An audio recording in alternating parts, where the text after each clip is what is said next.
Narinig mo na part 2 ni Saldi. Meron na ba siyang part 2? Uy, meron na nga siyang part 2. Oh my God. Guys, pakinggan muna natin to ha, yung part 2 ng video ni, ni Saldi ko. Again, I informed the speaker and asked clearance about the instructions ng Pangulo. At ang sabi niya, wala tayong magagawa. Kaya po nagtataka ako kung bakit sinasabi ni Pangulo na hindi niya makilala ang budget.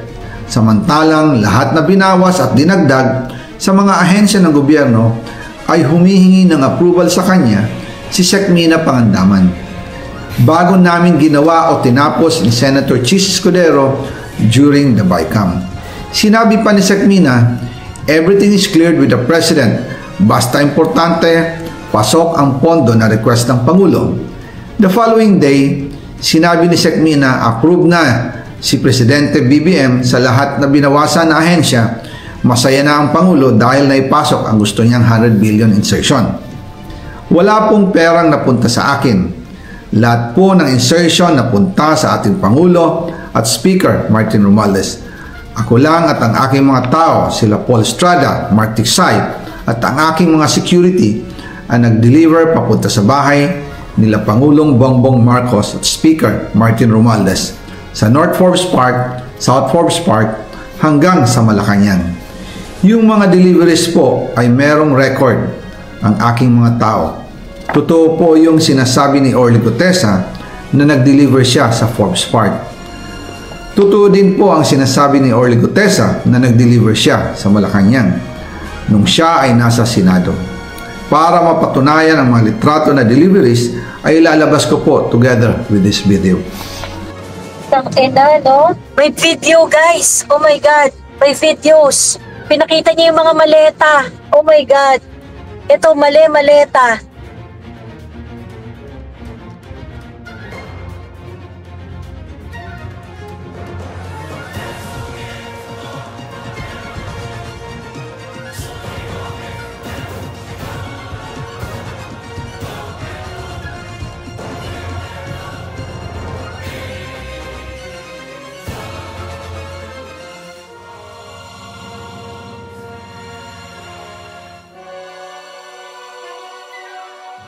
After po ng approval ng budget sa General Appropriations Act of 2025, nagtanong po ako sa DPWH kung magkano ang kailangan na ibigay sa Office of the President o ang SOP na bigayan.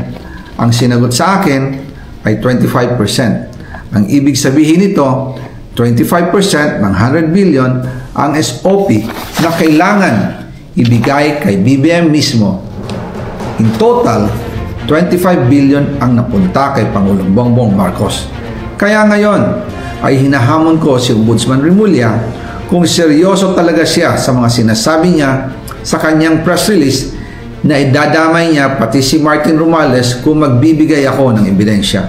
Patunayan niya ngayon ang pronouncement niya.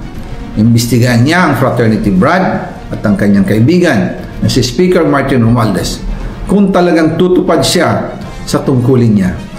Imbestigahan din niya si President Bongbong Marcos. Sabi nga ni BBM nung SONA, let's do it right at mahiya naman kayo, hindi po ba? Nananawagan din po ako sa Senado na imbestigahan ang 100 billion insertion ni Presidente. Alam ko po na hindi gagawin ni Ombudsman Remulla ang hamon ko. Pero magaling ang Senado sa investigasyon at ako ay naniniwala na dahil sa kanila, lalabas ang katotohanan. Okay. Oh my God. So basically, yun yung second video ni may part 3 pa. Actually, 4 parts daw siya. Yun ang narinig ko. 4 parts daw yung video na yan. At yung pinakapang-apat na part is something that we are going to be shocked to the core. Yun yung nakarating sa akin. Ngayon dito sa part 2 mukhang kinonfirm niya yung yung kay Orly Gutesa, and nagsabi rin siya ng figure kung magkano yung napunta kay Bongbong Marcos, which is 25 billion pesos. So kaya nagko-connect na siya. Ngayon, kaya ako nag-live kasi I wanted to to recalibrate the reaction of the Duterte haters. Kasi sinasabi ng mga Duterte haters dito, pakawala ni Saldico, pakawala yan si Saldico ni Inday, pakawala yan ng mga Duterte, ganon. Which is something that is very, very, insane. Grabe itong insinuation na to na pakawala yan ni pakawala ng mga Duterte yan si Saldico, ganyan-ganyan. Guys, Inday Sara has been humiliated in the House of Representatives, impeached, binaboy na si Inday Sara ng bonggang-bongga, kinidnap na ang tatay niya, nagpunta siya sa Supreme Court, nakiusap sa Supreme Court na desisyon ng kaso laban sa kanya mula sa impeachment na very, very unconstitutional. Napakadaming pinagdaanan ni Inday Sara. Pagkatas ngayon pa lang niya palalabasin si Saldico. I mean, if Inday Sara is behind the Saldico's revelation, uubusin pa ni Inday Sara yung panghaharas sa Davao City, yung mga inabot ng mga kung ano-anong mga sangkaterbang Duterte supporters, no? If si Inday Sara ang nasa likod ng paglabas ni Saldico, don't you think it is something that Duterte supporters will also be very, very angry about? Because it costs too much bago palabasin si Saldico. Hindi nag-iisip tong mga hindi nag-iisip tong mga anti-Duterte. Itong mga Duterte haters na to, they don't think, baliw na sila. I mean, and all this is because they know that they're not going to have any chance to win over any Duterte in ballot box. Ay, baliw na kayo mga putang ina nyo. Diba? Na para sabihin ninyo na kami ang nasa likod, Duterte ang nasa likod ni Saldico. My God, if you are Saldico, you were promised na pumunta ka sa abroad. Pagkatas ikaw yung gagawing sangkalan, umasa ka na po protektahan ka ni Bongbong Marcos at ni Martin Romualdez. But at the end of the day, ikaw pala ang gagawing panakip-putas. Do you think you need an Inday Sara in order to speak out? Diba? I mean, crazy na talaga itong mga anti-Duterte eh. Parang, na sila eh, yung wala na talaga sila sa hulog. And, ang sinasabi pa nitong nila Shelo Magno, very, very frustrating dito sa Shelo Magno. Because Shelo Magno is saying na kung merong, kung bakit pa raw magpapa-insert si Bongbong Marcos, kung pwede naman na daw niyang ilagay sa NEP yung kanyang mga insertions. Okay? I think Shelo Magno had forgotten na bakla, ang magnanakaw yan in broad daylight. Diba? Parang tanga naman to si Shelo Magno, bobo. And it's getting clearer and clearer na parang kanino ka kampe, Shelo Magno? Bakit yung narrative mo favors Martin Romualdez? Bakit yung narrative mo is low-key protecting Bongbong Marcos? Diba? This is a person na nakapag-aral ng mataas ang educational attainment. And this person is also one who would try to reject someone giving proof, speaking about corruption, kaso ang tinatamaan ay yung kinakampihan niya. I mean, where is your conscience, Shelo Magno? Kanino ka kampi? Diba? Ganito, ang NEP, when it is submitted to the President, this is printed by all government agencies. May mga sworn statement, mga yan. Ito ang hihingan namin ng budget dahil ito ang programang ihahain namin. Nangangako ang executive na kapag siya ay nagpasa, ang executive agency, pag siya ay nagpasa, nangangako siya na ito ang pangangailangan ng ahensya. What does that mean? Ibig sabihin, kapag yan ang pinasa nila, yan ang pinangakong tutuparin nila at i-implement nila. Kaya nga, kapag ang yung mga proyekto ng executive, mababa ang absorption rate, mababa ang implementation rate, it determines kung ano ang budget na ibibigay sa iyo o hindi. Para namang tanga to si Shelo, para namang hindi mo alam yan, ma'am. Diba? And it's just so frustrating that people like Shelo Magno, who's supposed to educate the public, is the one apologizing for this massive corruption. You are embarrassing, Shelo Magno, sa totoo lang Ito, ang nakakasama ng loob kasi kay Shelo, learned to nag-aral to UP to Diba? Tangina, pinag-aral ka ng bayan! Pagkatapos ikaw yung numero unong mag-a-apologize for this kind of thing, Saldico presented the items which he claimed na in-insert niya under the instruction of Bongbong Marcos. Pinost niya doon sa kanyang verified page. The information is verifiable. What are you waiting for? Shelo Magno, agree ako. Si Saldico at yung kanyang pag-allow na paggamit sa sarili niya para dito sa trillion peso corruption is unforgivable. I am not forgiving Saldico. We are not forgiving Saldico.